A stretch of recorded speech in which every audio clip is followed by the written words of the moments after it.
Nous sommes le 26 octobre 1996. Mon nom est Philippe Stroun. J'interviewe Monsieur Otto Klein à Genève, en Suisse. L'interview est en français.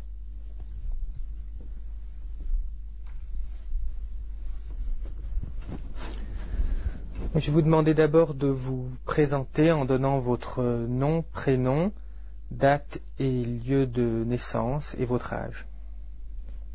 Mon nom c'est Klein, prénom Otto, lieu de naissance c'est Hajdú-Böszörmény, à côté de Debrecen, en Hongrie. Né le 7 juin 1932.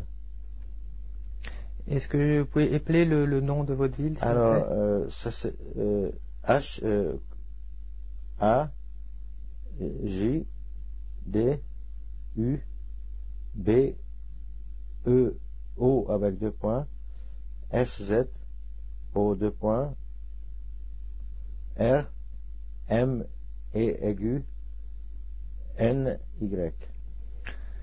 Donc d'abord, j'aimerais que vous nous parliez de vos origines, de vos parents et du milieu dans lequel vous avez grandi. Nous étions une famille juive, vécue dans cette ville de 32 000 habitants, et il y avait eu à peu près 1000 juifs qui habitaient là, et nous étions mon père, ma mère, ma sœur, mon frère jumeau et moi-même. Alors nous étions 5 dans la famille. Une famille orthodoxe qui tenait strictement les fêtes, le Shabbat, la cachoute. Et nous sommes allés au moins 2 fois par semaine à la synagogue, le vendredi soir et samedi matin, et c'était une famille heureuse. Et dans quelles écoles vous êtes allé étant enfant? Nous sommes allés dans une école primaire juive, et à part ça, nous avons fréquenté l'école religieuse, ça veut dire le Cheder, et nous avons déjà avancé dans l'étude de Torah, de Rashi et de Mishnot et Gemara. Jusqu'à l'âge de 12 ans, nous avons déjà tout étudié. Mais l'école juive, c'est une école privée ou une école publique? Je ne peux pas vous dire certainement c'était école publique, parce qu'en Hongrie, c'était obligatoire l'école, mais je ne peux pas vous dire si c'était financé par l'État ou bien par la communauté juive. Et quelle était la profession de votre père? Mon père, il avait une affaire de bois, de construction. Nous vendions également de charbon et de bois pour chauffer. Mais ces 2 dernièrement été interdits par l'État de Hongrie pour les Juifs. Et également, nous avons vendu de briques pour couvrir les bâtiments et de tuyaux en béton que nous avons fabriqués nous-mêmes. Et vos parents étaient d'origine de Hongrie? Mon père, il est né dans la même ville que moi-même. Ma mère est née en Slovaquie. Alors, mon père, il est né dans la même ville que nous sommes nés. Et ma mère, elle venait de la Slovaquie, de Bokšarovňa, elle est née à côté de Prešov. Et dans l'année 1920, toute la famille de ma mère est venue habiter en Hongrie, à Miskolc. Et ils ont fait connaissance avec mon père. C'était la situation pour votre famille et pour les Juifs dans cette petite ville où vous habitiez? Bon, l'antisémitisme existait partout. Également, dans notre ville, comme enfants, nous avons eu des problèmes avec les enfants non juifs. On nous a battus de temps en temps. On a eu une petite guerre dans la rue. Mais si vous avez comparé avec les autres pays autour de la Hongrie à cette époque-là, c'était tout à fait normal. Parce que là, en Pologne, en Slovaquie, il y avait déjà des déportations et nous étions épargnés jusqu'en 1944. Et je peux vous raconter une petite histoire. L'antisémitisme, comment peut-il être aveugle? Nous avons eu le problème d'avoir de lait kasher. Alors pour ça, nous avons acheté deux comment ça s'appelle déjà, de petites, j'ai oublié le nom, chèvres. Et nous avons eu de lait de chèvre, nous avons vu ça. Et les chèvres sont sortis auprès avec le chèvre de ville. Et une fois, un chèvre n'est pas retourné. On est allé à la recherche. Et finalement, on a découvert que la population de la ville a battu le chèvre juif. Vous voyez, alors, qu'est-ce qu'il a eu à faire, le chèvre, avec le judaïsme? Ça, je me demande toujours. Et dans votre famille, donc vous fréquentiez que des juifs, vous-même à l'école, vous ne fréquentiez... Non, nous avons fréquenté autres gens également, mais principalement les juifs. Donc la vie là était à peu près normale jusqu'en 39. Comment vous avez... Jusqu'en 1944, c'est-à-dire jusqu'à 19 mars 1944, jusqu'à les Allemands ont occupé la Hongrie. Et à partir de la déclaration de la guerre en Europe en 1939, est-ce que pour vous les choses n'ont pas changé? Je peux vous dire, je ne peux pas répondre là-dessus parce que nous sommes nés en 1932. 1939, nous avions 7 ans. Alors là, je ne sais pas exactement s'il y avait un grand changement pour nous ou pas. Mais en tout cas, nous avons vécu jusqu'à 1944 sur conditions normales. À part quelques exceptions, mais c'était normal. Et comme quoi, par exemple, qu'est-ce qu'il y a eu comme événement entre 39 et 44 qui justement ont un peu bouleversé votre vie? Vous savez, pas tout à fait bouleversé.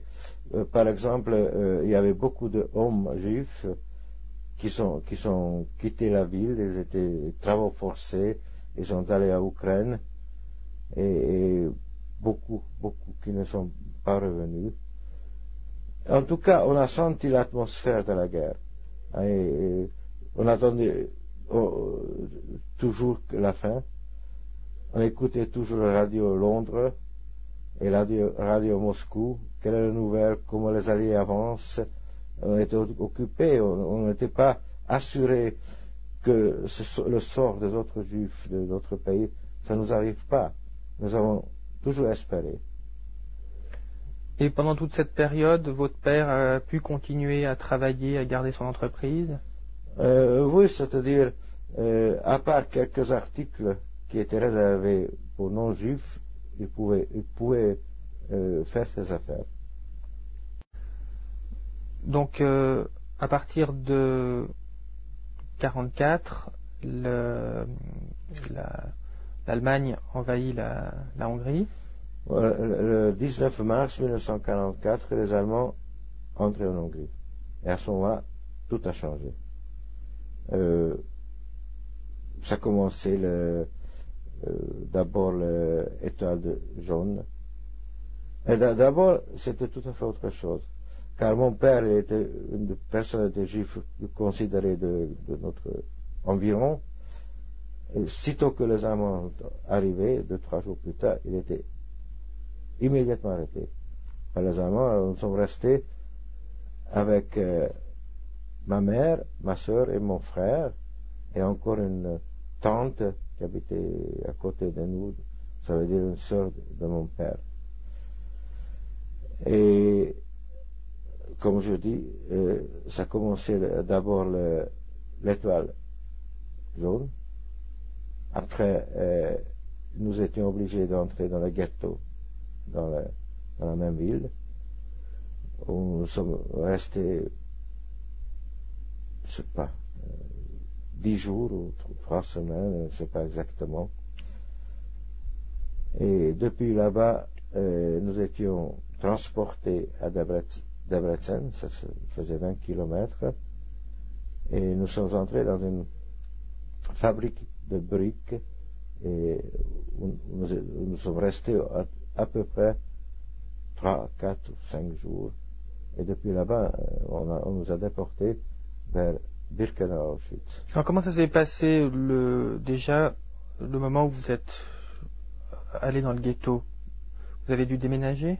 Ça veut dire, on a donné l'ordre d'entrer dans le ghetto. Ça veut dire la population qui habitait à côté de synagogues non juives devrait quitter leur maison, et nous étions obligés d'entrer dans leur maison, et certainement il y avait des gens qui sont déménagés, nos chrétiens dans nos maisons. Et c'était un ghetto qui était fermé ou on pouvait rentrer sortir? Non, le ghetto était fermé. On pouvait sortir seulement, une délégation pouvait sortir sur le marché, acheter de nourriture. Et il était distribué, revendu dans le territoire du ghetto. Donc vous, à partir du moment où vous êtes entré dans le ghetto, vous n'êtes plus sorti de ce ghetto? C'était gardé par la police de Hongrie. Et pendant, comment se passaient les journées dans le ghetto, vous m'avez dit? Vous savez, nous enfants, nous avons joué, promené. Nous avons peut-être pas tout à fait réalisé qu'est-ce que ça passe. Nous avions à ce moment-là 12 ans. On a joué, on était pas mal serrés parce que nous habitions 5 personnes, ma tante, ma mère, ma soeur, mon frère, dans une pièce. Mon père n'était plus là. Il était déjà emmené par les Allemands. Et vous avez pu savoir où votre père était ou... Nous avons su qu'il était à Debrecen, dans un camp d'otages. Ils l'ont réservé pour quelque chose, les Allemands, pour un échange, je ne sais pas quoi exactement. Il n'était même pas déporté à Auschwitz, il était déporté à Vienne. C'était un camp spécial. Et malheureusement, il est mort en Autriche, vers Mauthausen, Gunskirchen, je ne sais pas exactement où. Mais à partir du moment où il a été arrêté, est-ce que vous l'avez revu? Non. Vous l'avez plus revu. C'était terminé. Donc vous restez quelques jours, quelques semaines dans ce ghetto. Oui. Et alors après, comment ça se passe? Bon, après, tout d'un coup un matin, on a donné l'ordre qu'il faut quitter le ghetto, accompagné par la police d'Hongrie. Et nous étions mis dans le wagon et allés à Debrecen, comme je vous ai dit tout à l'heure, dans la fabrique de briques. Donc, comment ça s'est passé? Le ghetto a été vidé en une fois ou ça s'est fait sur plusieurs fois? Je pense que c'était une fois parce qu'il y avait à peu près que 1000 personnes dans le ghetto. Je ne peux pas vous donner l'enseignement exact, probablement une fois. Et donc le transport s'est fait en train? En train de bestiole, comment ça s'appelle déjà? En wagon de bestiole, ça s'appelle? De bestiaux? Bestiole, oui. De marchandises, donc ce n'était pas des trains de voyageurs? Non, pas du tout, pas de train de luxe. Donc, et le transport du ghetto jusqu'à Debrecen était organisé par la police hongroise? Donc il n'y avait pas les Allemands là? Il n'y avait pas encore Allemands. À Debrecen, il y avait quelques Allemands déjà, mais c'était là-bas déjà la gendarmerie de Hongrie, parce qu'il y avait la police et la gendarmerie. Et là, nous étions gardés par la gendarmerie de Hongrie. Et à quoi ressemblait ce camp? C'était en fait un camp de transit à Debrecen? Comment ça se... Vous savez, c'était un grand surface, fabrique de briques, avec le poudre de briques, nous sommes couchés, vous voyez, plein de poussière.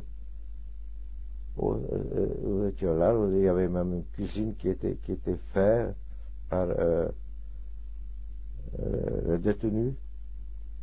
Et jusqu'à là, ça allait encore. Ça a commencé le malheur après, quand nous sommes arrivés à Birkenau, vous savez. Mais à Debrecen, vous étiez logé comment? Enfin, dans la fabrique de briques, couché par terre. C'était des entrepôts ou c'était comment? C'était des entrepôts, oui. Mais fermés ou gardés par la gendarmerie, strictement gardés. Et aussi, il y avait des contrôles des Allemands qui sont venus le garder, si tout passe bien. Et donc tout le monde était réuni dans ces entrepôts. Pas seulement de notre ville, également de l'environ. Tous les Juifs de l'environ étaient concentrés dans cette fabrique de briques, et on nous a déportés depuis là-bas. C'était une concentration vers la déportation. Et pour vous, comment vous avez ressenti ces quelques jours dans ces entrepôts? Vous avez commencé à comprendre un peu ce qui se passait, ou pour vous c'était encore pas très clair? Et nous avons ignoré tout, complètement, qu'est-ce que ça passe. Et les Allemands, ils ont toujours dit que on ne veut pas votre vie, on veut votre travail.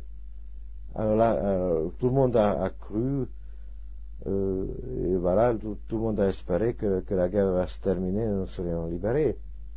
On n'a pas pu penser qu'est-ce que ça passera après. Et donc vous, personnellement, enfin en tant qu'enfant, vous étiez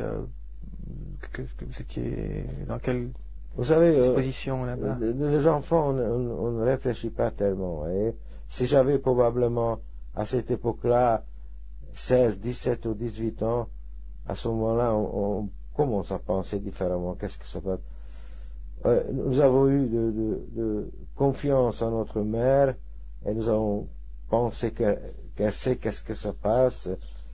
Et voilà, s'il y avait le moyen, nous avons joué, etc. Nous n'avons pas eu faim à ce moment-là parce que nous avons pris un peu de nourriture avec, et il y avait même une cuisine.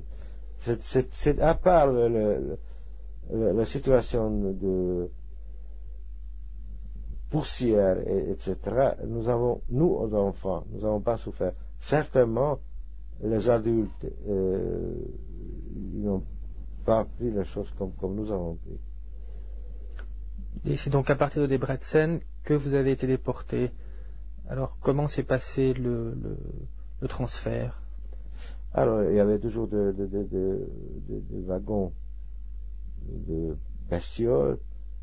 Et là, il y avait déjà, je crois, il y avait déjà des Allemands. Alors, il nous a poussés dans le wagon, et quand c'était archi plein, presque pas de place de bouger, ils ont fermé, et nous sommes partis vers Birkenau, ce qui durait 3 jours. Et c'était le mois de juin 1944, exactement sur cause, nous sommes partis le 24 juin, et il faisait très très chaud, il n'avait pas assez d'eau, il n'avait pas de nourriture, bon, sauf que c'est ça que nous avons pris avec. Et il y avait même une naissance dans notre wagon. Une cousine a mis au monde un enfant. Imaginez-vous comment ça se passait. Il n'y avait même pas de place presque de se coucher. Voyez, c'était tragique. Et donc, vous êtes arrivé au bout de 3 jours à Birkenau. Oui, nous sommes arrivés à Birkenau un matin.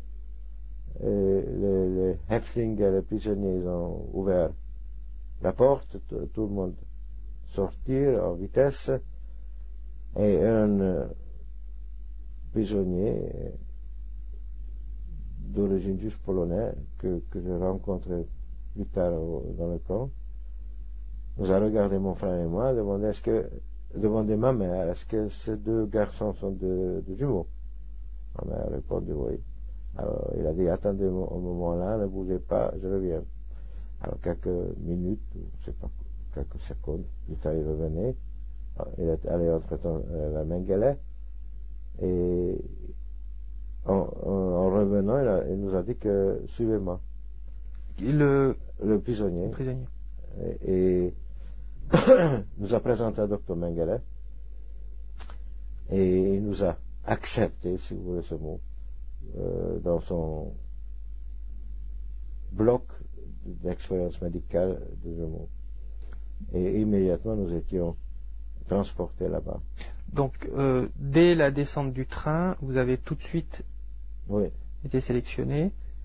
Et là, vous avez...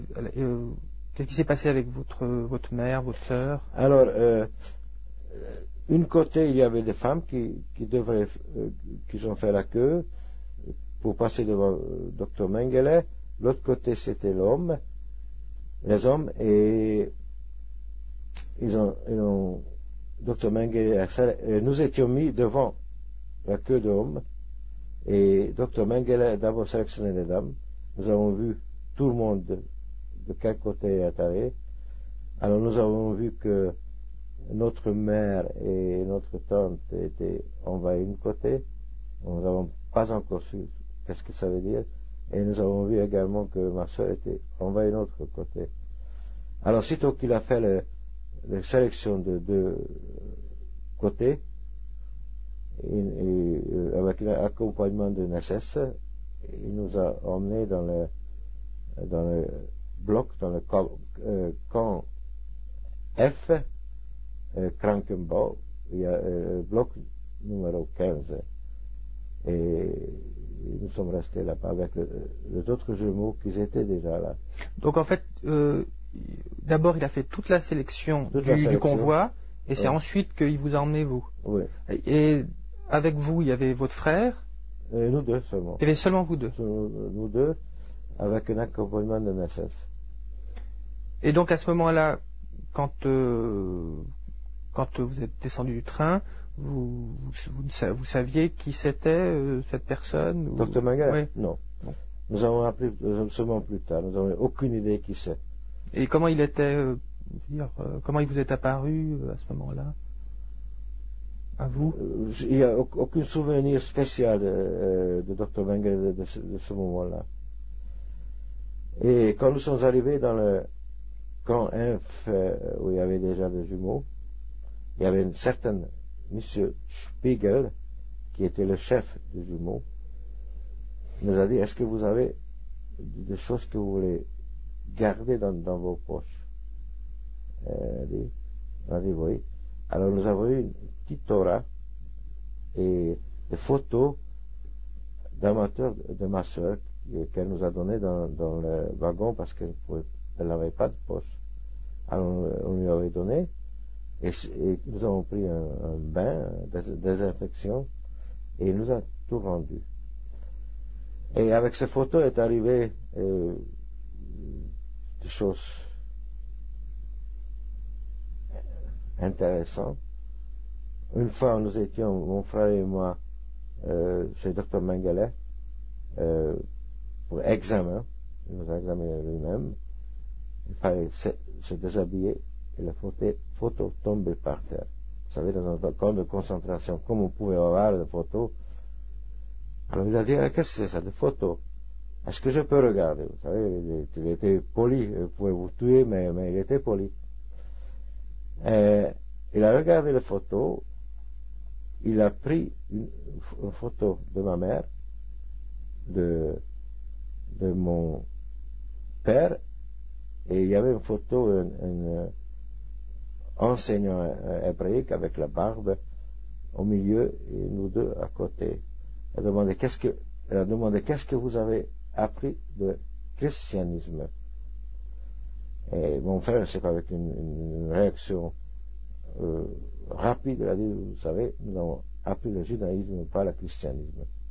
Et avec ça, cette affaire était terminée, mais il a pris les photos avec. Et le reste, il nous a rendu et que ça se trouve actuellement encore chez ma sœur aux États-Unis. C'est extrêmement rare de pouvoir reprendre des photos de famille de camps de concentration. Donc vous séjourniez dans cette partie du camp. Qui étaient les gens qui étaient avec vous, les autres détenus? Alors c'était un Krankenbau, si vous voulez. Donc une infirmerie. Infirmerie. Et dans notre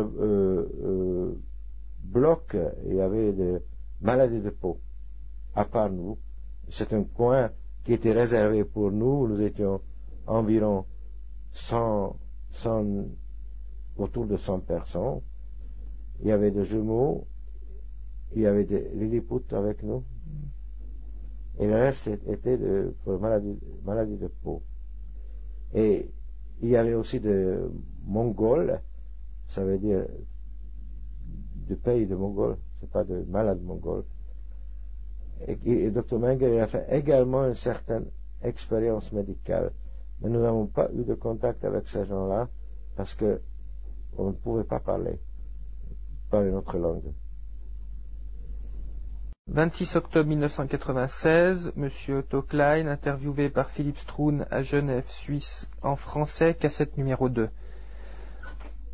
Donc, dans ce bloc, vous étiez, donc, on m'a expliqué, avec une centaine de personnes environ. C'est-à-dire une centaine de jumeaux. De jumeaux. Mais il y avait, je ne sais pas combien de malades en plus. Et c'était tous il y avait des enfants, ou il y avait aussi des adultes ou...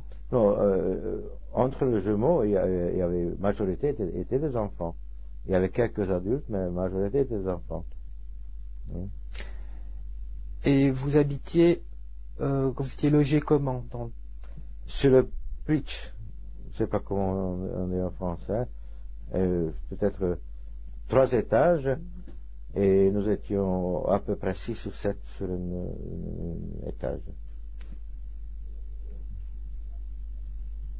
Et bon, quand vous êtes arrivé là-bas, comment donc vous avez été reçu par les autres détenus? Comment ça s'est passé? Oh, il y avait déjà des jumeaux là-bas qui nous a accueillis, si vous voulez, et ça ne durait pas très très longtemps que probablement 2-3 jours que nous avons su que ça existe une chambre à gaz et une crématoire.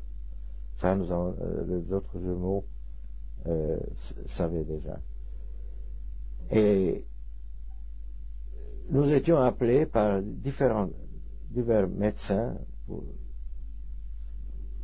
des examens divers que Dr. Mengele voulait savoir, voulait connaître. C'est pas lui-même qui a fait tout. Il a regardé seulement le résultat. Mais il y avait une majorité de médecins prisonniers qui étaient avec nous, et nous étions appelés chez le médecin ophtalmologue. Il a fait un examen complet. Ils ont même pris l'empreinte de dents et souvent de prise de sang, ou peut-être en même temps ils ont mis quelque chose, produit dans le sang, je ne sais pas, parce qu'on n'a pas observé. Examen clinique, psychiatrique, tous les examens. C'était une préparation, certainement pour l'examen final qui devait être après la mort. Voyez, c'est arrivé déjà avec les autres jumeaux tsigagnes, après notre connaissance, qui étaient tous tués.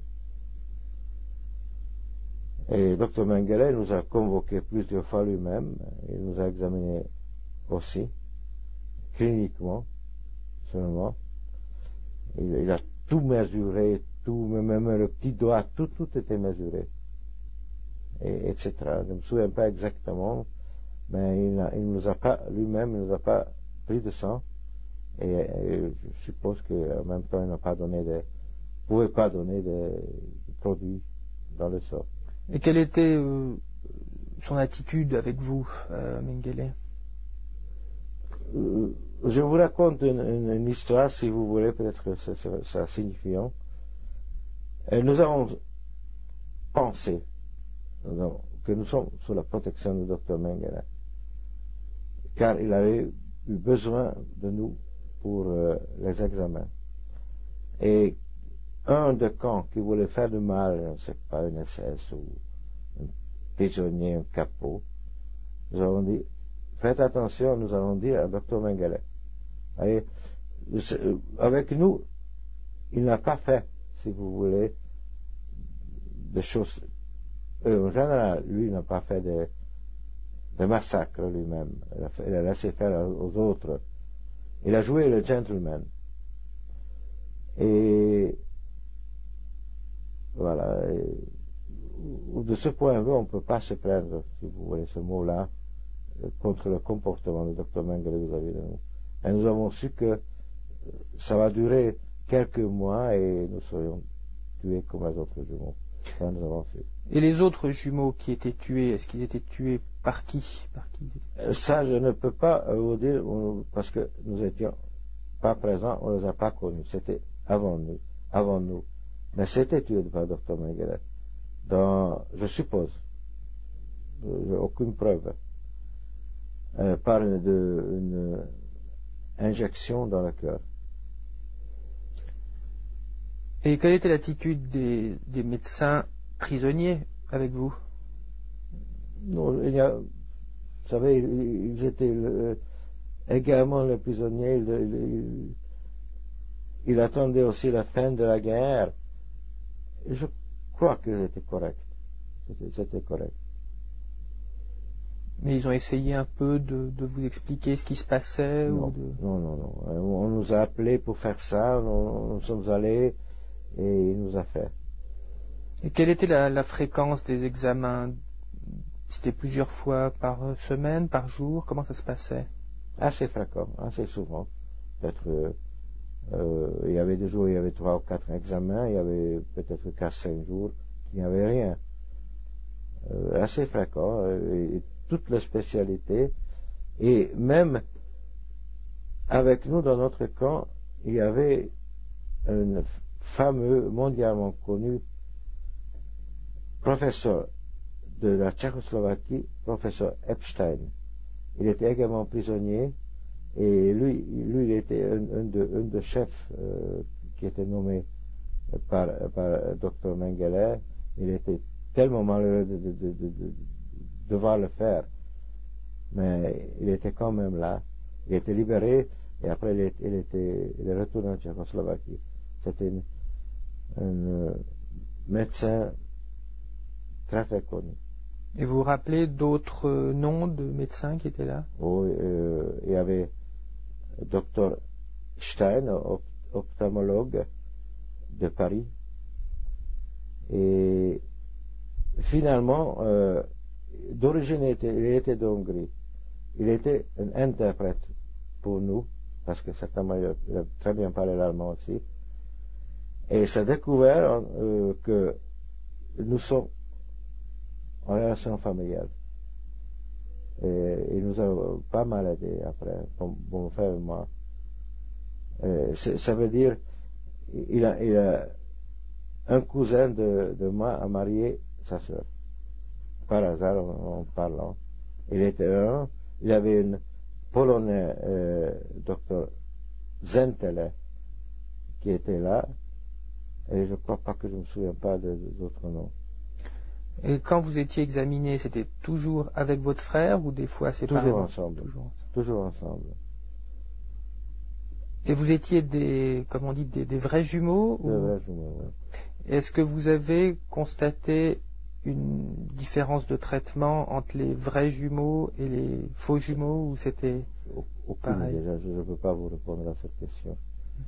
Parce qu'on ne nous a jamais rien communiqué et nous n'étions pas là quand ils ont fait un examen avec les autres jumeaux. Donc vous n'avez jamais assisté à d'autres examens avec d'autres personnes? Non. Vous étiez toujours seul, vous et votre frère? Ça probablement était différent.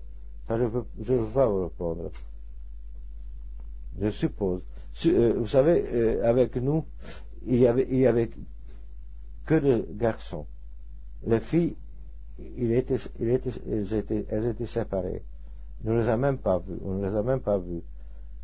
Et j'ai parlé avec quelques femmes de camps de jumeaux féminins, et ils étaient beaucoup plus durement traités que nous. Il y avait beaucoup plus d'examens. Je suppose que Dr. Mengele a pensé que chez une fille, elle peut plus sortir pour ses examens que chez les garçons. Et comment, est-ce que vous vous souvenez comment était équipé, je veux dire, le laboratoire, je dirais, de Mengele? Est-ce qu'il y avait beaucoup de matériel ou c'était... Moi, je connaissais pas mal, justement, par Dr. Stein, l'ophtalmologie. Il était bien équipé, mais vous savez, je ne savais pas comment est équipé un ophtalmologue. Il y avait des médicaments, il y avait des instruments, et il y avait là un dentiste, il était, à mon avis, bien équipé aussi, et il y avait de röntgen, il y avait un appareil de röntgen. Est-ce que dans votre groupe, donc des jumeaux, enfin dans ce groupe de Mengele, je dirais, est-ce que vous aviez par rapport aux autres détenus du camp un traitement particulier, donc une nourriture particulière ou... Je suppose que Dr. Mengele a dit de nous donner plus, mais entre-temps, c'était disparu. Il n'est pas arrivé toujours jusqu'à nous. Mais par contre, nous n'étions pas obligés de travailler. Et nous avons promené toute la journée quand nous n'avons pas eu des examens, nous n'avons eu rien à faire. Et là, il y avait au bout de camp F, ce fameux Krankenbau, il y avait un terrain de football où il y avait des jeux, des essais joués tous les dimanches, ou plusieurs dimanches. Et nous sommes allés sur ce terrain de football dans la journée, et en face de ce terrain de football, il y avait le crématoire numéro 3, que c'était le numéro 3, j'ai appris après. À ce moment-là, on n'a pas su. Et là, nous avons observé pendant des mois, des semaines, qu'il y avait des milliers de personnes qui entraient dans ce bâtiment et jamais sorties. Ça, c'était et il y a des flammes qui sortaient de la cheminée. Et nous n'étions pas plus éloignés de ce crématoire que 7 à 8 mètres, tout près. Mais évidemment, il y avait la séparation. mais on a vu rentrer les gens. Là, il n'y avait pas de doute que les gens devaient disparaître dans ce bâtiment. Et nous avons su que ça existait les chambres à gaz et qu'ils étaient brûlés. Après, nous avons vu le cheminée. Et donc pendant ces moments où vous étiez, vous n'avez rien à faire, est-ce que vous avez pu vous accéder à d'autres parties du camp? C'est-à-dire, de chaque camp à Auschwitz, plutôt à Birkenau, était séparé. Il y avait A, B, C, D, E, F, etc. Et de sortir d'un camp, entrer dans l'autre, par exemple, de sortir de F, entrer de E, il y avait une autorisation. Et c'était pas facile. Dr. Mengele nous a examinés dans le camp E, qui était en même temps Zigeunerlager. Et à ce moment-là, nous avons pu passer la porte de sortie et entrer dans l'autre. Et à la sortie, il y avait des contrôles d'SS. Alors, tout simplement d'aller d'un camp à l'autre, c'était impossible. Donc vous étiez logé dans le F et examiné dans le E, c'est ça? Dans le E. Et toujours vous faisiez le passage? Toujours, il a toujours examiné dans le camp E. Probablement il s'est installé déjà là avant Dr. Mengele à cause de jumeaux Tsigane. parce qu'il a commencé avec le Tzigane, ou peut-être avec les autres. Vous savez, nous n'avons pas eu tellement de nouvelles. Qu'est-ce que ça passe ailleurs? C'était déjà pas mal que nous avons su qu'est-ce que ça passe 3 mètres plus loin. Et on n'a pas pu savoir. Donc vous n'avez jamais pu avoir de contact avec les autres détenus oui, bien sûr. du camp? Par la séparation, c'était comment ça s'appelle, des lignes électriques. Bon, on pouvait parler, on pouvait se voir, mais autrement pas. Mais ou bien dans le camp, notre camp, si par hasard quelqu'un est arrivé, disons, malade, alors on pouvait parler parce qu'il y avait des gens malades là-bas. Et là, est-ce que vous avez réalisé que votre situation par rapport aux autres détenus était différente ou Oui, c'était différent. Par exemple, tous les détenus, en arrivant, il est allé dans le désinfectant général. Nous étions dans le camp F. Et nous devions garder nos cheveux. On n'était pas obligé de couper. Nous avons pu garder notre habit que nous avons emmené avec nous. Il y avait quand même un peu de différence. Et est-ce que vous avez été tatoué à l'arrivée? Oh, oui. Vous voulez le voir? Oui.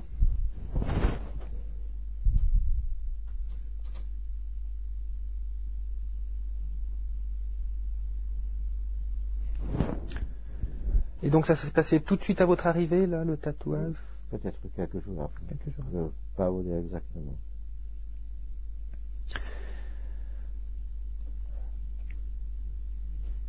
Donc, et est-ce que par exemple, donc vous étiez logé avec les autres jumeaux? Oui, oui. Et est-ce que vous parliez entre vous des expériences, de ce qui se passait, Ah oui, on a toujours parlé un peu, ça c'est clair, on a eu contact permanent. Quand nous étions ensemble, nous habitions ensemble, si vous voulez. Et est-ce que, comment ça se passait? Tout le monde avait à peu près les mêmes examens, les mêmes choses, ou c'était différent? Je ne peux pas vous dire. Je ne peux pas vous dire. Vous n'échangez pas avec les autres en disant moi j'ai fait ça ou moi j'ai fait Certainement, mais vous savez, j'avais à ce moment-là 12 ans et je ne sais pas si on a communiqué exactement qu'est-ce qu'on a fait. Je sais que, par exemple, un jumeau devrait avoir contact avec des filles pour mettre au monde un enfant et voir le résultat de l'examen. Mais nous avions 12 ans, lui avait peut-être 16 ou 18 ans, et c'était différent. Et en dehors de donc ces examens, de mesures, de prise de sang, de choses comme ça, est-ce que vous avez suivi d'autres types d'examens ou des expériences particulières? Oui, ça veut dire par Dr. Mangerano, par les autres médecins, s'il nous a fait quelque chose, c'était certainement une injection que nous n'avons pas su. Vous savez, l'expérience sur nous, c'était un début. Ça durait, je ne sais pas, 1 an, je ne sais pas exactement, ou 2 ans, je ne sais pas exactement combien de temps ça durait l'examen complet. Et nous sommes restés que 7 mois là-bas. Alors, l'examen sur nous ne pouvait pas être terminé. Et vers octobre, novembre, ça veut dire à la fin, je crois, il était déjà un peu dérangé avec ses expériences, Dr. Mengele. C'était la fin, le russe avançait, etc. C'était déjà pas comme c'était au début. Ils ont senti déjà que la guerre va se terminer. Donc vous, personnellement, avec votre frère, vous n'avez pas eu d'expérience particulière sur vous en dehors de toutes ces mesures et toutes ces... Non. Par exemple, je ne sais pas qu'est-ce qu'ils ont fait avec nos yeux. Vous voyez, ils ont mis ça. C'était pas, on ne pouvait pas cacher qu'ils mettaient des gouttes dans les yeux. Mais on n'a pas vu pendant quelques jours. Qu'est-ce que c'était que cette expérience? Ça, je ne peux pas vous dire. Heureusement, après la guerre, nous sommes allés chez le médecin, après la libération, il n'a pas trouvé quelque chose anormal. Vous savez, avec les dents, toutes les mesures qu'ils ont fait, vous savez, pendant des heures avoir des choses dans la bouche, je sais pas qu'est-ce qu'il voulait. Et après, il les a déposés à un certain endroit, toutes les dents de tous les jumeaux. Et sinon, donc en dehors des examens que Mengele faisait, est-ce que vous avez eu des contacts avec lui dans d'autres circonstances que simplement ces examens? Non. Absolument pas, vous savez. Donc vous ne l'avez vu que dans le laboratoire pour les examens? Plutôt cabinet. Oui. Cabinet. Avec une secrétaire, une assistante et un interprète. Et vous vous rappelez physiquement comment il était? Oui, je me rappelle. C'était un homme physiquement bonne présentation. Il était habillé comment, en uniforme ou bien sûr, uniforme d'SS. Et vous pouvez le décrire physiquement, enfin comment? Exactement, je ne veux pas. Dans ma tête, c'était un type assez germanique. Moi, j'ai dans ma tête qu'il était blond foncé. J'ai vu certaines photos. Il était plus foncé que j'ai eu dans ma tête. Vous voyez, je ne peux pas vous dire. J'ai une image de lui, mais c'est pas 100% la même image que j'ai rencontrée dans les journaux. Et que c'est comme la même personne. Et donc vous avez dit tout à l'heure qu'il se comportait toujours de façon correcte. Vous l'avez jamais vu dans des situations où il était brutal, où il s'est comporté de... Moi, je n'ai pas rencontré avec ça. vous. Mais vous savez, il était la personne, disons, correcte. En même temps, il pouvait envoyer des dizaines de milliers de personnes dans la gaz. Vous voyez, il y avait d'autres SS qui n'ont pas eu de ce pouvoir. Il a commencé à battre. Vous voyez. Lui, il était, disons, il a joué le rôle, si vous voulez ce mot-là, correct. Et donc le Mengele, il est resté au camp jusqu'à quelle période? Je ne peux pas vous dire, mais au fin de l'année 44, on l'avait vu beaucoup moins qu'avant. Je ne sais pas où il était, mais on l'a vu beaucoup moins. On s'en occupait moins avec ses expériences qu'il a fait avant. J'ai l'expérience, je me marque comme ça.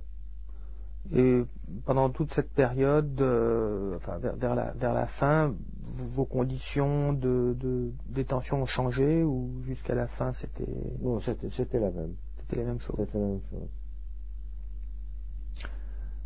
Et alors, en fait, Mengele est parti avant la libération du camp ou... Ça, je ne peux pas vous dire. Probablement il est parti.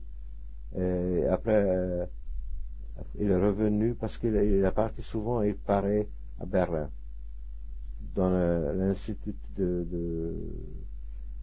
d'Alem Institut à Berlin, où il a donné tous les données des expériences. Alors, comment ça s'est passé pour vous les derniers moments dans le camp, avant l'arrivée des Russes? Nous étions toujours à Birkenau, dans le même camp, et vers le 18 janvier 1945, on a demandé qui c'est qui peut marcher 50 km, 5 km ou 0 km. Alors mon frère et moi, nous nous présentés pour 5 km. Et les gens qui sont présentés pour 50 kilomètres, c'était le marche de mort. Ils sont entrés dans une forêt et ils ont presque tout tué. Ceux-là qui restaient en vie, c'était Lazare. Et ceux-là qui se présentaient pour une marche de 5 kilomètres ou 0 sont restés dans le camp de Birkenau. Et c'était autour de 18. Et après, il y avait un camp à côté de nous, à côté de crématoire, qui s'appelait Canada.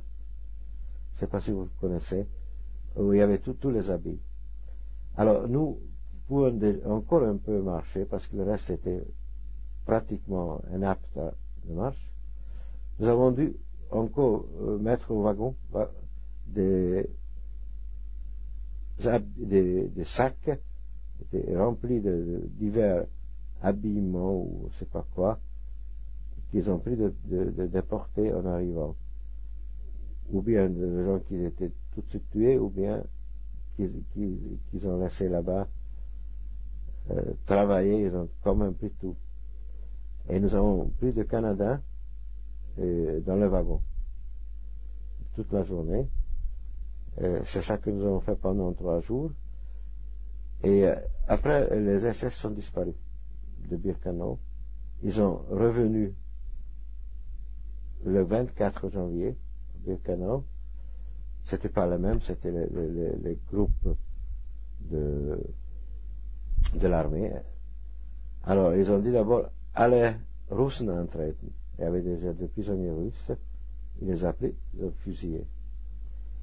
Après, alle Juden antreten. Il nous a pris aussi. Et il nous a pris sur la route entre Birkenau et Auschwitz. Pour avancer, je ne sais pas vers où. Et tout d'un coup, il y avait 2 ou 3 SS qui arrivaient avec le moto. Ils ont dit quelque chose pour nos gardiens. Et ils ont disparu. Ils nous ont laissés sur la route.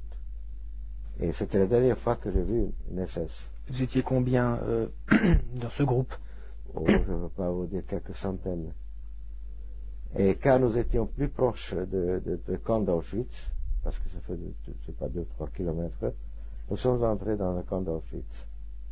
Et nous étions libérés 3 jours plus tard, là-bas, le 27 janvier. Et dans ce groupe, vous étiez tous des jumeaux ou comment? Non, il y avait de tout. Il y avait des jumeaux, il y avait des autres prisonniers, il y avait de tout. Mais vous faisiez partie tous du groupe du bâtiment, enfin de la zone F de Mengele ou? Je crois que oui. Ça veut dire de Krankenbau. Je pense parce que les autres camps étaient déjà vidés. C'est là-bas qu'ils ont resté des gens, mais évidemment, je pense qu'ils voulaient brûler ces baraques, mais ils ne sont pas arrivés. 26 octobre 1996, M. Otto Klein, interviewé par Philippe Stroun à Genève, en Suisse, interview en français, cassette numéro 3. Donc, pratiquement à la fin, il ne restait plus que ce groupe du bâtiment, enfin de la section F. La dernière fois que vous avez vu Mengele dans le camp, c'était quand? Je me souviens pas exactement. C'était quelques jours ou quelques semaines avant? Quelques semaines avant. À mon souvenir. Donc tout d'un coup, il a disparu. Plus en plus disparu. On en voyait toujours moins et moins. Et alors, ces derniers temps, donc vous étiez de plus en plus libre, vous faisiez plus d'examens, comment ça se passait? Je crois que c'est juste, il y avait moins d'examens.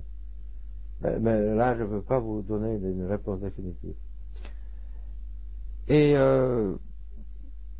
par rapport aux conditions d'internement, d'hygiène, de nourriture, de chauffage par rapport au reste du camp, est-ce que vous étiez privilégié? Oui, on devrait recevoir plus à manger, mais je crois que ça a disparu, comme je vous dis tout à l'heure en route. Point de vue hygiénique, oui, nous avons eu plus de possibilités. Par exemple, l'autre prisonnier devraient aller tous à la fois à la toilette, une fois par jour, etc. Nous avons eu la possibilité d'aller quand nous voulions. Et au niveau de l'organisation de la journée, est-ce que par exemple le matin il y avait eu un appel, vous deviez comment ça se passait? Il y avait un appel que nous ne sommes pas toujours levés. Le Schreiber qui était responsable, il nous a compté devant le lit, etc. Là, c'était pour nous, n'était pas si sévère que c'était sévère pour les autres prisonniers qui étaient affreux. Nous avons vu qu'ils étaient debout des heures. Le soir, nous étions quand même souvent une heure peut-être. On a fait l'appel. Ils sont venus nous compter. Mais le matin moins, parce qu'il y a 2 fois par jour. Et en fait, simplement, on venait vous chercher individuellement dans la baraque pour les examens. Comme ça, comment ça se passait? Oui, on a dit qu'il faut aller, et quelqu'un qui est venu, on est allé. Donc ensuite, on en revient à ces derniers jours. Donc vous entrez dans le camp d'Auschwitz qui est vide à ce moment-là. Non, elle n'a pas vide. Il y avait encore des prisonniers là-bas. Et, c'est pas comment. Mais enfin, il n'y avait plus d'Allemands. Non, il n'y avait plus d'Allemands. On n'a plus revu des Allemands. Nous sommes restés 3 jours sans Allemands et les Russes ne sont pas encore arrivés. C'était le 27 janvier 1945 et 45, vers midi, que le premier soldat russe est arrivé. Alors comment ça s'est passé ces 3 jours où vous étiez livré à vous-même? Ça veut dire on est allé gauche et droite de chercher de nourriture, de boissons, parce que de l'eau de Auschwitz n'était pas buvable. Alors, ça passait. On savait que c'est la fin de notre malheur. Et on attendait le moment que le Russe arrive et que les Allemands ne retournent pas. Parce que là, s'ils retournaient, c'était la catastrophe. Alors comment s'est passée l'entrée des Russes? Alors il y avait d'abord une, après 2, ou 5, ou 10, et 100 soldats qui sont arrivés. Et ils ne s'en occupaient pas tellement de nous. Et au début, après, c'était à midi, le soir, passaient les photographes, les journalistes qui ont fait une enquête, ils nous ont interviewés. Et nous sommes restés, c'était le samedi, nous étions libérés, et le dimanche matin, nous avons décidé, certains enfants jumeaux, qu'on va quitter le camp, parce que nous avons eu peur que les Allemands éventuellement veulent revenir. Et il y avait des autres jumeaux qui ont pris la même décision. Et tout d'un coup, nous sommes rassemblés et nous sommes devenus 36. Nous avons pris le chemin à pied de Auschwitz, direction Cracovie. Et c'était seulement des garçons ou des garçons et des filles? Seulement les garçons. Nous étions 36. Il faisait extrêmement froid en Pologne à ce moment-là. Ça faisait au moins 20 degrés au-dessous de zéro. Alors nous sommes partis et nous avons eu pas mal de problèmes en route. Même avec les Polonais, à côté de Tarnów plus tard, ils ont découvert que nous sommes des Juifs, ils ont commencé à jeter des pierres, etc., etc. Nous avons eu pas mal de ce genre de problèmes.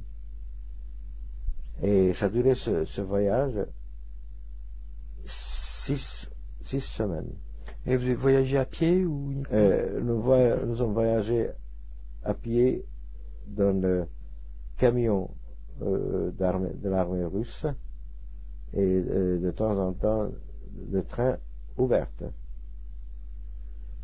Et je dois ici raconter une histoire très malheureuse, que nous sommes montés sur 3 camions de jumeaux. Et entre Cracovie et Auschwitz et Cracovie. Et le 3e camion, c'est un endroit qui devrait arriver, n'arrive pas. Finalement, le chauffeur russe du 3e camion, il a trop bu. Il a renversé le camion, il a tué un jumeau. Et plusieurs autres. Et ça, c'était vraiment un jumeau entré dans l'hôpital de Cracovie. Il y avait peut-être 6 morts en tout. Il a glissé, il a tombé d'une montagne. Et nous sommes restés à peu près 10 jours à Cracovie, parce que nous n'avons pas obtenu l'autorisation d'autorités polonaises et russes de traverser le fleuve de Cracovie. C'était gardé par la Russie. Et c'était notre chemin, on a pensé, pour pouvoir rentrer en Tchécoslovaquie et en Hongrie. Parce que nous voulions aller là-bas. Ce groupe de jumeaux, ils étaient de quelle origine donc? Principalement, c'était le transport de Hongrie. Mais il y avait aussi des Slovaques et de Transylvanie. Ça veut dire Transylvanie est également la Roumanie, mais à cette époque-là, c'était la Hongrie. Et quel âge à peu près? Le plus jeune, il avait 4 ans, il est actuellement en Israël. Après, il y avait 6 ou 7 ans. Le plus jeune qui est en Israël, on l'a nommé Pepichkou. Et le deuxième, qui avait 6 ans, il s'appelle René, qui est actuellement en vie aussi. Il se trouve à New York. Et après, il y avait de l'âge de 8, 10, 12, 15, 16. Et il y avait un jumeau que nous pouvons lui beaucoup remercier. C'était M. Spiegel, qui nous a vraiment aidé énormément dans le camp, parce qu'il était la personne mandatée de Dr. Mengele de nous guider, si vous voulez. Il était un capot, mais il n'a jamais mis le machin capot. Il était extraordinaire. Et après la libération, c'est lui qui nous a aidé de retourner. Il avait quel âge? Autour de 29 ans. Et il a vécu dernièrement en Israël, il est mort il y a quelques années en arrière. Il a été un des directeurs d'un théâtre de Tel Aviv. Et alors, donc à Cracovie, vous êtes resté quelque temps. Qu'est-ce que vous faisiez là? Rien, nous attendions le passage de ce fleuve-là de Cracovie pour pouvoir rentrer. Et vous logiez où? Nous étions le premier, les enfants arrivés à Cracovie, tous ces déportés. Et je ne sais pas comment M. Spiegel a trouvé un hôtel, ex-hôtel SS, complètement vide, pas un lit dedans, rien. Et nous sommes entrés là-dedans et nous sommes couchés par terre. Et car il faisait tellement froid, nous sommes restés le 36 dans une chambre, d'une côté et de l'autre par terre. Comme ça faisait beaucoup plus chaud. Et après, nous avons traversé à pied, camion, train, Tarnov, Przemysl. Nous avons eu des problèmes de nourriture, mais quand même, on a reçu quand même quelque chose. Il n'y avait aucune organisation là-bas, ni le Croix-Rouge, ni personne. Et un peu le peuple polonais nous a aidé aussi à donner à manger. Pas tous. Et finalement, nous sommes arrivés à Przemysl. C'est la frontière entre la Pologne et la Russie. Et nous avons traversé la frontière. Et là, nous avons rencontré un officier russe. Il nous a regardé, qui êtes-vous? On dit que nous venons d'un camp de concentration, nous sommes des juifs. Où voulez-vous aller? Alors, en Tchécoslovaquie et en Hongrie. Pas la Russie, vous pouvez entrer, mais vous ne pouvez jamais sortir. Alors, faites marche arrière, rentrez en Pologne, et je vais vous aider. Et on a parlé avec lui yiddish. Et il nous a mis un wagon sur un train de munitions russes qui est allé vers la Tchécoslovaquie. Il nous a mis un wagon pour nous. Vous entrez là-dedans, et celui-là qui va aller en Hongrie va descendre là, à peu près, parce qu'on n'était pas sûr où s'arrête le train. Et celui-là qui va aller à Tchécoslovaquie, il va descendre là. Et tout ce que nous ne pouvions pas faire pendant 6 semaines, nous avons fait dans les 24 heures. C'est la seule personne qui nous a aidés.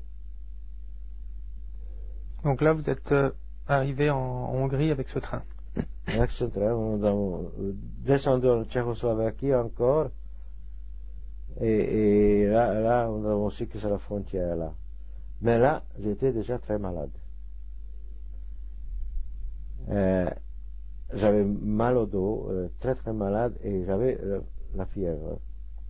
Je suis entré dans un hôpital en Slovaquie. Et le médecin a dit il faut rester là parce que vous êtes très très malade. Je ne suis pas resté. On va aller maintenant à Budapest, et de Budapest à Bucarest, et de Bucarest en Palestine. C'était dans notre idée, mon frère et moi. Et en avançant vers Budapest, il fallait changer le train à Miskolc. C'est une ville en Hongrie, où habitait la famille de ma mère. Et à la gare, nous avons rencontré déjà un juif avec une barbe. Et on est allé vers lui, on a demandé est-ce que quelqu'un est là de la famille. Il a dit qu'il y avait 3 oncles, des cousins et des tantes.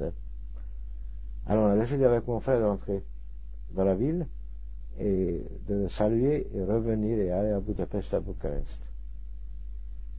Et je me souviens quand nous sommes entrés dans l'appartement de mon oncle, il n'y avait que ma cousine là, qu'on a vue 1 an avant. On frappait à la porte. Qui êtes-vous? Que voulez-vous? On a dit qui nous sommes. Elle ne voulait pas croire. Et notre visage était tellement changé qu'elle ne voulait pas croire. Après, mon oncle est venu, et tout le monde, toute la famille, et il nous a pas laissé partir. Il a dit tu es malade et tu restes là.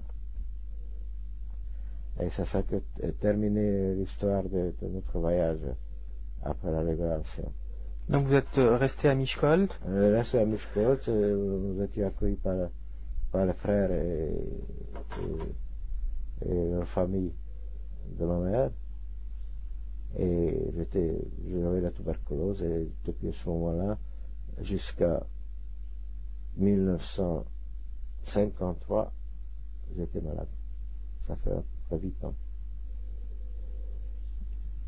Donc à Miskolc, vous avez été recueilli par votre... Oui, la famille de ma mère. Et là, vous avez pu continuer de reprendre l'école ou... Périodiquement. Quand j'étais pas dans un sanatorium, je suis allé à l'école. Et j'avais toujours quelque chose à rattraper privé. Pour passer un examen privé. Et l'école, examen privé. C'est ça qui s'est passé jusqu'à qu'on a quitté la Hongrie. Et donc vous avez quitté la Hongrie à quel moment? On a quitté le 7 décembre 48, et je suis arrivé en Suisse le 8 décembre 48. Avec votre frère ou? On a quitté 5 la Hongrie. Un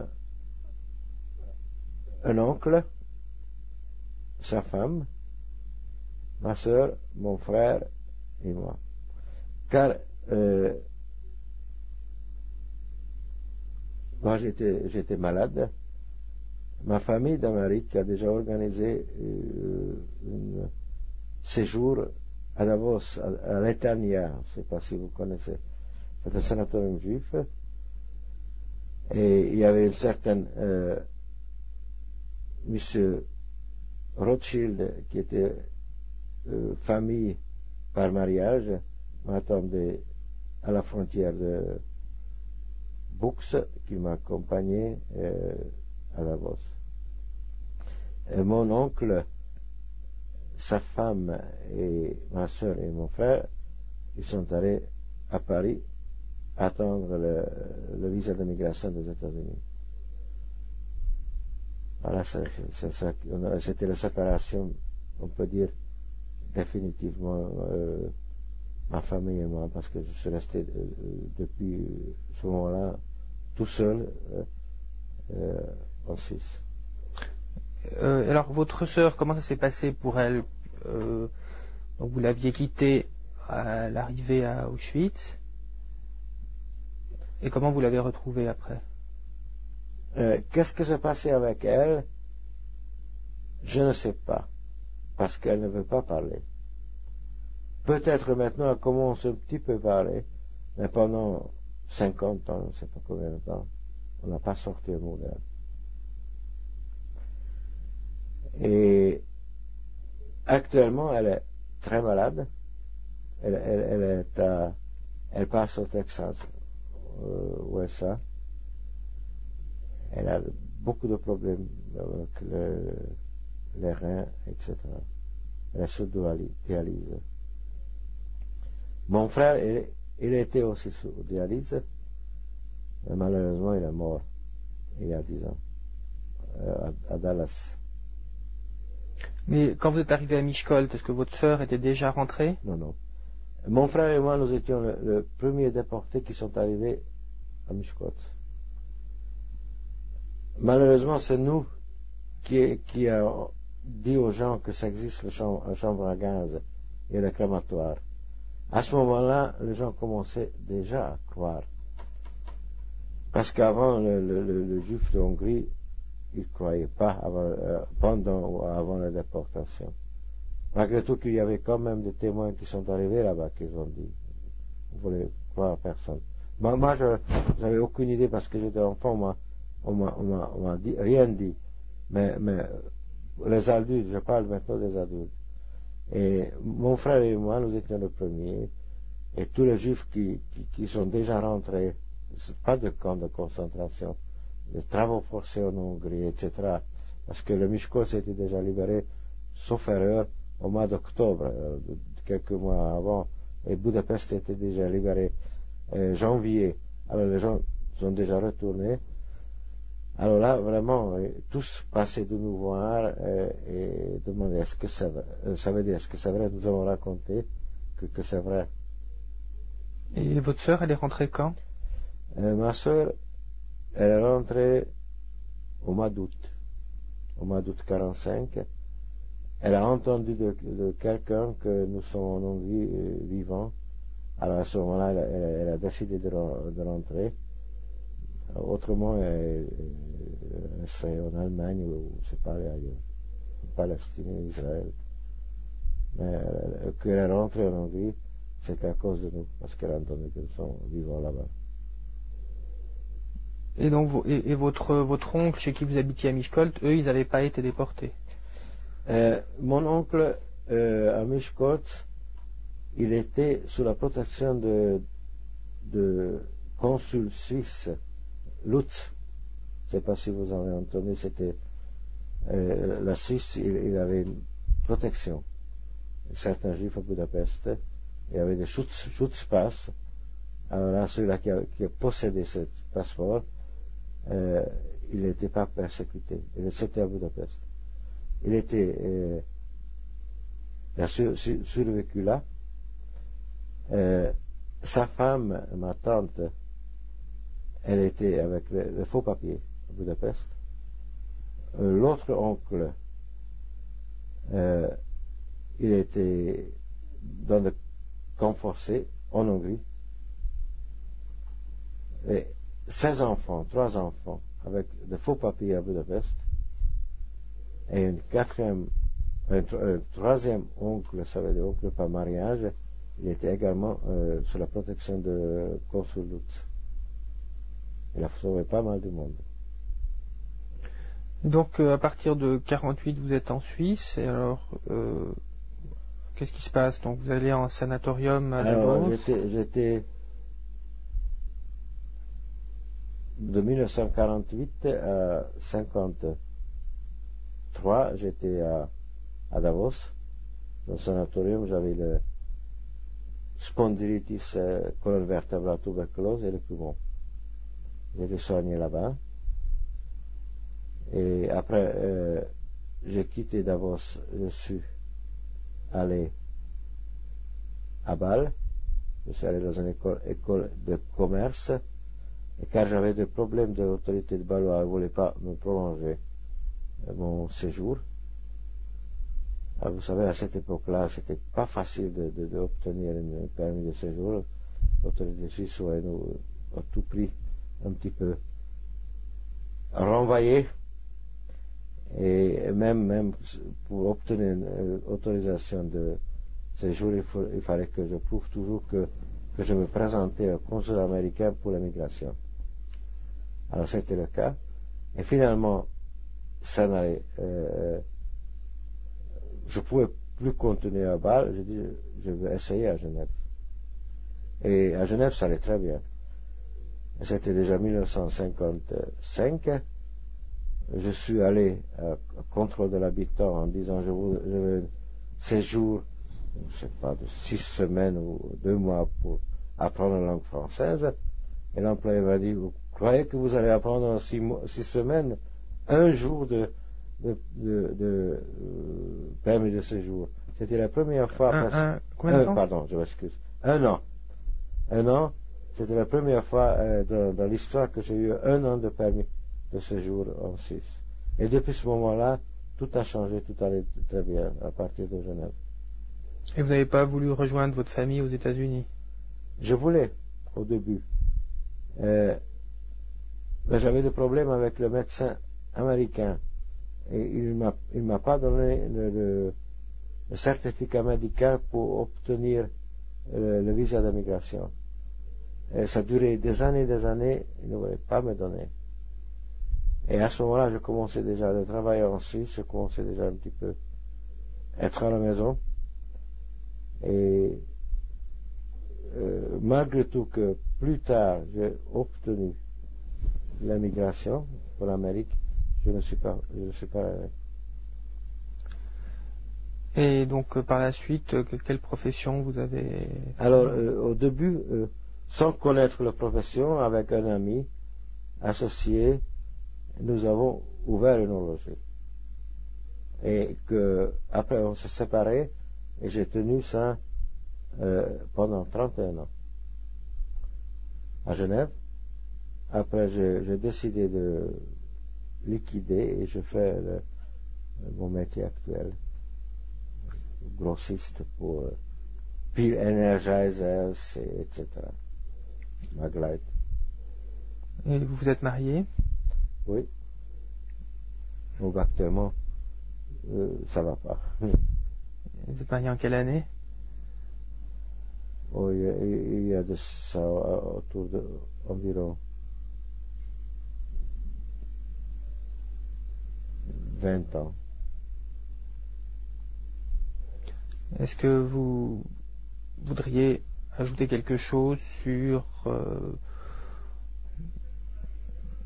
sous forme de message ou de réflexion sur votre expérience? En général, vous ajoutez une seule chose en général que j'espère que ça n'arrivera plus jamais des choses qui sont arrivées, ni pour notre peuple de juifs, ni pour les autres peuples, parce que c'est quelque chose d'affreux. C'est cool. Il faut tout faire de pas arrivé là. Merci. Nous sommes le 26 octobre 1996. Monsieur Otto Klein, interviewé par Philippe Stroun à Genève, en Suisse. L'interview est en français, cassette numéro 4. Le photo. En bas à droite, ma mère. Au milieu, Son nom, votre mère? Lily Schwartz. À côté d'elle, ma grand-mère, Fanny Blaugrund. À côté, une tante, Adèle Schwartz, debout. Une autre tante, Ergie Elisabeth Schwartz. À droite, un oncle, Salomon Schwartz. À côté, Isidore Schwartz. À côté, Maurice Schwartz, qui était déjà à ce moment-là émigré aux États-Unis. À côté, Hermann Schwartz. À côté, Adolf Schwartz. Et tout à fait à gauche, c'est Nandor Schwartz, qui était également émigré aux États-Unis. Et toute cette famille, donc ça c'était avant la guerre. C'était avant la guerre. Et L'oncle d'Amérique était en visite en Hongrie. Et sur cette famille, est-ce qu'ils ont tous disparu? Ma grand-mère, elle est morte avant la guerre. Disparu ma mère et mes deux tantes. Et les oncles disparu. Un oncle. Et le reste sont survécus et parce que une partie était aux États-Unis aussi. Et c'était un de ces oncles, vous étiez à Miskolc? Et qui nous a accueillis, c'était Adolphe Schwartz et le deuxième oncle, Salomon Schwartz. Merci. Voilà. C'est une photo familiale. À droite, debout, c'est ma mère. Au milieu, c'est ma sœur Agnes Klein. À côté, mon père Salomon Klein. En bas, à droite, moi-même. Et à gauche, c'est mon frère jumeau Ferenc Klein. Et donc cette photo, elle date de... Avant ou pendant la guerre. Je ne sais pas, nous avions à cette époque-là peut-être 6 ans. vers 38. Oui. Merci. Non. Ma sœur Agnes Klein après la libération. Merci. Une photo de la synagogue de Heidelberg-Sarmeigne, laquelle nous avons fréquenté très souvent. Et vous avez fait votre bar mitzvah? Oui. Voulez-vous voir la photo? Après la guerre? Après la guerre. Voulez-vous voir la photo? Oui. Voilà. C'est la synagogue de Miskolc où nous avons passé le bar mitzvah, mon frère et moi, après la libération, mais malheureusement pas le même Shabbat. Parce que quand je devrais passer, j'étais malade, je ne pouvais pas aller à la synagogue. Voilà. C'est la même synagogue de Miskolc où nous étions appelés. La seule fête, c'était que le Chazan Shia Vider nous a appelés avec le haute voix. Il n'y avait pas d'autre fête de la mitzvah. Vas-y. C'est moi dans un sanatorium à Budapest, 1947, avec une personne qui habitait dans ma chambre. Merci. Oui. C'est moi, au fond, à Davos, pendant la période de sanatorium, et 3 personnes qui étaient avec moi au sanatorium. Merci. Voilà. Mon frère jumeau, Ferenc, à ce moment-là, il s'appelait déjà Frank, dans l'armée américaine au Japon, 1954. Merci. Voilà. Une photo, elle passe au Texas, À droite, ma nièce Zuzi, à côté son père Tibor Schechner, à côté ma sœur Agnès Schechner, moi-même, et à côté de moi mon frère jumeau Ferenc. En bas, c'est notre fille de ma sœur Liliane. Merci. Voilà. Une photo Elle passe au Texas, de droite à gauche, ma nièce Liliane, à côté ma sœur Agnès, à côté mon beau-frère Tibor, en bas, devant ma sœur, mon frère Ferenc, tout à fait en bas, à droite Audrey Schechner, à côté d'elle Zuzi Schechner. Merci.